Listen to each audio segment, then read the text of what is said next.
অম্বুবাচীর মধ্যে কি প্রভু শ্রী জগন্নাথের স্নান যাত্রা করা যাবে? এই বছর অম্বুবাচী জ্যৈষ্ঠ পূর্ণিমার দিন। এই পূর্ণিমা তিথিতে অনেক গৃহস্থ বাড়িতে এবং মন্দিরে মা লক্ষ্মী ও নারায়ণ ভগবানের ঘট স্থাপন করে বিশেষ পূজা অর্চনা হয়ে থাকে। তাহলে অম্বুবাচী চলাকালীন পূর্ণিমার পুজো কি করা উচিত হবে না অনুচিত, জানবো সেই সমস্ত প্রশ্নের উত্তর। নমস্কার বন্ধুরা, আমি সুচরিতা, সবাইকে স্বাগত জানাচ্ছি কিপ গ্রুমিং চ্যানেলে। বন্ধুরা, আশা করছি ঈশ্বরের আশীর্বাদে প্রত্যেকেই ভালো আছেন এবং সুস্থ আছেন। আজকের ভিডিওটিতে একটি খুবই গুরুত্বপূর্ণ বিষয় নিয়ে আলোচনা করব। সামনেই আসতে চলেছে অম্বুবাচী। অম্বুবাচীর ক্ষেত্রে বলা হয় যে কিসের বার কিসের তিথি, আষাঢ়ের 7 তারিখ অম্বুবাচী। কিন্তু এই বছর আষাঢ় মাসের 7 তারিখেই পড়েছে জ্যৈষ্ঠী পূর্ণিমা, এবং জ্যৈষ্ঠী পূর্ণিমাতে আমরা প্রত্যেকেই জানি যে মা লক্ষ্মী এবং নারায়ণ ভগবানের বিশেষ পূজা অর্চনা হয়ে থাকে। তাহলে অম্বুবাচী চলাকালীন তো নিত্য পুজো করা যায়, কিন্তু বিশেষ পূজা অর্চনায় থাকে বাধা। তাহলে মা লক্ষ্মীর পুজোও কি হবে না অম্বুবাচী চলাকালীন সময়কালে? আমি জানি আমার প্রচুর বন্ধুদের মনে এই প্রশ্নের উদয় হয়েছে। আজকের ভিডিওটি সম্পূর্ণরূপে দেখলে আপনারা সমস্ত প্রশ্নের উত্তর পেয়ে যাবেন। তাই আমার সকল দর্শক বন্ধুদের অনুরোধ করব যে আজকের এই ভিডিওটি একদমই স্কিপ না করে সম্পূর্ণ দেখবেন। দেখার পর যদি ভালো লাগে তাহলে অবশ্যই কিন্তু একটি লাইক করবেন, কমেন্টসে লিখবেন জয় মা কামাখ্যার জয়, এবং বন্ধুরা অবশ্যই ভিডিওটি শেয়ার করবেন আপনাদের নিকট আত্মীয় স্বজন এবং বন্ধু বান্ধবদের সাথে। চলুন বন্ধুরা, আসা যাক মূল পর্বে। এই বছর অম্বুবাচী পড়েছে বাংলার 7ই আষাঢ় 1431, ইংরাজির 22শে জুন 2024 শনিবার দিন।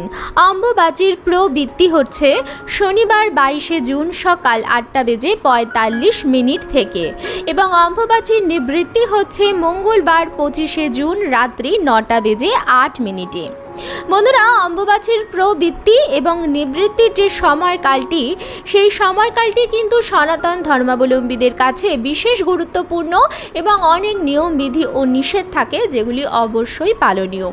এর ফলে পরিবারের মঙ্গল হয় এবং সারা বছর সুস্থ শরীর নিরোগ দেহ লাভ করা যায়। অম্বুবাচীর নিয়মবিধি বিশেষ, এবং এর ওপর আমার কিছু ভিডিও বানানো রয়েছে, যদি আপনারা ইচ্ছুক হন অবশ্যই দেখে নিতে পারেন। এবার আসব যে জ্যৈষ্ঠী পূর্ণিমা কবে পড়েছে। জ্যৈষ্ঠী পূর্ণিমা কিন্তু এবছর দুদিন, মতান্তরে অনেকে বলছেন শুক্রবার, অনেকে বলছেন শনিবার। পঞ্জিকাতেও দুটি দিনের কথাই উল্লেখ করা রয়েছে। আসুন প্রথমে জেনে নিই যে জ্যৈষ্ঠী পূর্ণিমার পূর্ণাঙ্গ সময়সূচি পঞ্জিকা অনুসারে।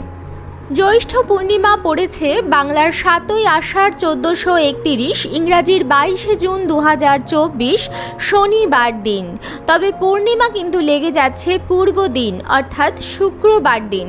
শুক্রবার 21শে জুন সকাল 6:50 থেকে পূর্ণিমা লাগছে, এবং পূর্ণিমা থাকবে শনিবার 22শে জুন সকাল 6:33 পর্যন্ত। তাই স্মার্ত মতে শুক্রবার দিন এবং গোস্বামী মতে শনিবার দিন পূর্ণিমা পালন করা হবে। পঞ্জিকাতে উল্লেখ করা রয়েছে যে শুক্রবার হচ্ছে পূর্ণিমার নিশি পালন এবং শনিবার হচ্ছে পূর্ণিমার ব্রত উপবাস।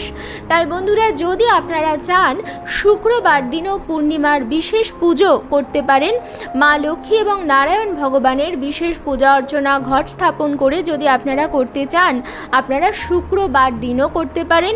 শুক্রবার দিন সূর্যোদয় পাচ্ছে না বলে অনেকেই শনিবার দিন পূর্ণিমা পালন করেন, দুটি মতে। কিন্তু শুক্রবার দিনও আপনারা চাইলে করতে পারেন। শুক্রবারের যে রাতটা সেটা পুরোটাই পূর্ণিমা পাচ্ছে। আর যদি বন্ধুরা আপনারা গোস্বামী মত অনুসরণ করে শনিবার দিন পূর্ণিমার পুজো করতে চান, তাতেও কোনো বাধা নেই। অম্বুবাচী চলাকালীন মা লক্ষ্মী এবং নারায়ণ ভগবানের পুজো করা যায়, আর পূর্ণিমার পুজো নিত্যকর্মের মধ্যেই পড়ে। অম্বুবাচী চলাকালীন সময়কালে নিত্যকর্ম করা চলে, বিশেষ কর্ম করা চলে না। যেমন অনেক শুভ কাজ, বিবাহ, উপনয়ন, গৃহপ্রবেশ, নতুন কিছু শুরু করা, বাড়ি বা জমি বিশেষ করে ক্রয় করা, নতুন ব্যবসা শুরু করা, এরকম বিশেষ কাজকর্ম অম্বুবাচী চলাকালীন সময়ের মধ্যে করা যায় না। তবে পূর্ণিমার পুজো আমাদের নিত্যকর্মের মধ্যে যেহেতু পড়ে, তাই পূর্ণিমার পুজো আপনারা যদি চান শনিবার দিন অম্বুবাচীর প্রবৃত্তি অর্থাৎ শুরু হয়ে যাওয়ার পরও এটি করতে পারেন, তাতে কোনো রকম অসুবিধা নেই। এবং পূর্ণিমার পুজো করতে গিয়ে ঘট স্থাপন করা, প্রদীপ জ্বালানো, ধূপকাঠি জ্বালানো, শঙ্খ বাজানো সমস্ত কিছুই আপনারা করতে পারেন, তাতে কোনো অসুবিধা নেই। মাতৃশক্তির যদি কোনো বিগ্রহ বা আলেখ্য আপনার ঠাকুরের সিংহাসনে থাকে, তাহলে অনেক বাড়িতে নিয়ম অনুসারে সেটি লাল শালু কাপড়ে মুড়িয়ে ঠাকুর ঘরেরই অন্যত্র রাখা হয়ে থাকে অম্বুবাচী চলাকালীন সময়ে। যদি আপনাদেরও সেই নিয়মটি থাকে তাহলে সেই নিয়মটি অনুসরণ করবেন এবং ঠাকুর ঘরেই একটি অন্য আসনে মায়ের সেই বিগ্রহ বা আলেখ্যটি লাল কাপড়ে মুড়ে রাখবেন। অম্বুবাচী চলাকালীন সময়ের মধ্যে মায়ের সেই ঢেকে রাখা অবস্থাতেও পুজো হবে, প্রদীপ ধূপকাঠি দেখানো হবে, প্রণাম করতে পারবেন, ভোগ নিবেদন করতে পারবেন, কিন্তু স্পর্শ করবেন না, স্পর্শ করাতে বাধা আছে। অম্বুবাচীর নিবৃত্তি হয়ে যাওয়ার পরে মাকে সেই আসন থেকে নামিয়ে নিয়ে এসে পরিষ্কার করবেন গঙ্গা জল দিয়ে, শুদ্ধ করে নতুন আসন বিছিয়ে পুনরায় ঠাকুরের সিংহাসনে প্রতিষ্ঠা করবেন এবং ফুল দিয়ে, আম্রপল্লব দিয়ে, প্রদীপ ধূপকাঠি জ্বালিয়ে মায়ের পুনরায় পুজো করা শুরু করবেন। সেটি শুধুমাত্র মাতৃশক্তির যদি কোনো বিগ্রহ বা আলেখ্য থাকে, যেমন মা দুর্গা, মা কালী, মা বিপত্তারিণী, মা শীতলা, মা সন্তোষী, এরকম মায়েদের যদি কোনো বিগ্রহ বা আলেখ্য থাকে তাহলে সেক্ষেত্রে এটি প্রযোজ্য হবে। অম্বুবাচী চলাকালীন সময়কালে এই কাজটি আপনারা করতে পারেন যদি আপনাদের বাড়িতে সেই নিয়মটি থাকে।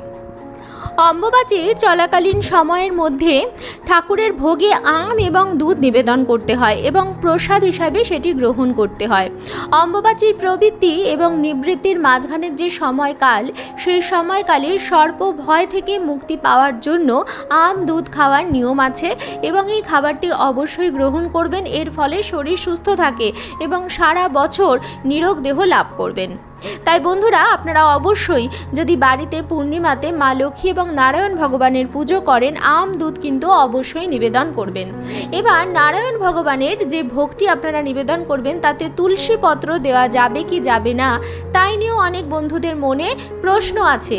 কারণ অম্বুবাচী চলাকালীন সময়কালে মাটিতে আঘাত দিয়ে কোনো কাজ করা হয় না, তাহলে এই সময় কি তুলসী পাতা চয়ন করা যাবে? এটিও একটি প্রশ্ন। বন্ধুরা, তুলসী পাতা আপনারা অম্বুবাচী শুরু হওয়ার আগে অর্থাৎ অম্বুবাচীর প্রবৃত্তির আগে সংগ্রহ করে রাখতে পারেন এবং একটি কাপড়ে সেটি মুড়ে রাখতে পারেন। যদি সামান্য শুকিয়েও যায় তাতে কোনো অসুবিধা নেই, তুলসী পাতা শুকিয়ে গেলেও তার গুণ নষ্ট হয়ে যায় না। ঠাকুরের ভোগে সেই শুকনো তুলসী পাতাও আপনারা নিবেদন করতে পারবেন। অম্বুবাচী চলাকালীন সময়কালে তুলসী পাতা চয়ন না করাই ভালো, তাই আগের থেকে সংগ্রহ করে রাখুন। কিন্তু যদি আপনি ফুলের সঙ্গে তুলসী পাতা কোনো জায়গা থেকে ক্রয় করেন তাতে কোনো রকম অসুবিধা নেই, তবে নারায়ণের ভোগে তুলসী পত্র অবশ্যই দিতে হবে। জ্যৈষ্ঠী পূর্ণিমাতে হয় প্রভু শ্রী শ্রী জগন্নাথ দেবের স্নান যাত্রা। তাহলে স্নান যাত্রা কি করা যাবে? অনেকেই বাড়িতে প্রভু শ্রী জগন্নাথ দেবের স্নান যাত্রার অনুষ্ঠান করে থাকেন যাদের বাড়িতে জগন্নাথ দেবের বিগ্রহ আছে। যাদের বাড়িতে জগন্নাথ দেবের বিগ্রহ নেই কিন্তু প্রভু শ্রী নারায়ণের বিগ্রহ আছে, তাহলে তারা সেখানে স্নান যাত্রার অনুষ্ঠান করে থাকেন। পঞ্জিকাতেও উল্লেখ করা রয়েছে যে স্নান যাত্রা অনুষ্ঠিত হবে আগামী শনিবার অর্থাৎ 7ই আষাঢ় তারিখে। সেদিনেই পড়েছে অম্বুবাচী। কিন্তু অম্বুবাচী পড়লেও জগন্নাথ দেবের স্নান যাত্রার অনুষ্ঠান অনুষ্ঠিত হবে, তাতে কোনো রকম বাধা পড়বে না। যদি কোনো বছর জগন্নাথ দেবের রথযাত্রাও পড়ে যায় অম্বুবাচীর মধ্যে, তাহলে সেটিও কিন্তু বাধা প্রাপ্ত হয় না, কারণ স্নান যাত্রা বা রথযাত্রা এগুলি নিত্যকর্মের মধ্যে পড়ে, তাই এতে কোনো রকম বাধা অম্বুবাচীর কারণে আসবে না। তাই বন্ধুরা, যদি আপনাদের গৃহে প্রভু শ্রী জগন্নাথ দেবের বিগ্রহ থাকে তাহলে স্নান যাত্রার অনুষ্ঠান আপনারা করতেই পারেন, তাতে কোনো রকম অসুবিধা নেই। বন্ধুরা, আশা করছি আমার এই ভিডিওটির মাধ্যমে আমি আপনাদের মনে আসা সকল প্রশ্নের উত্তর দিতে পেরেছি। তাও যদি আপনাদের আরও কোনো প্রশ্ন জানার থাকে তাহলে সেটি নিচে কমেন্টস বক্সে অবশ্যই করতে পারেন, আমি যথাসাধ্য উত্তর দেওয়ার চেষ্টা করব। আজকের পর্বটি আমি এখানেই শেষ করছি। আশা করছি আজকের ভিডিওটি আপনাদের ভালো লাগলো এবং একটু হলেও উপকারে লাগলো। ভিডিওটি ভালো লাগলে অবশ্যই কিন্তু লাইক, কমেন্টস এবং শেয়ার করবেন বন্ধুরা। আর যদি চ্যানেলে নতুন হন তাহলে অবশ্যই চ্যানেলটিকে সাবস্ক্রাইব করে আমার সাথে থাকবেন। দেখা হবে কিপ গ্রুমিংয়ে নতুন আরও একটি পর্ব নিয়ে। সবাই খুব ভালো থাকবেন, সুস্থ থাকবেন।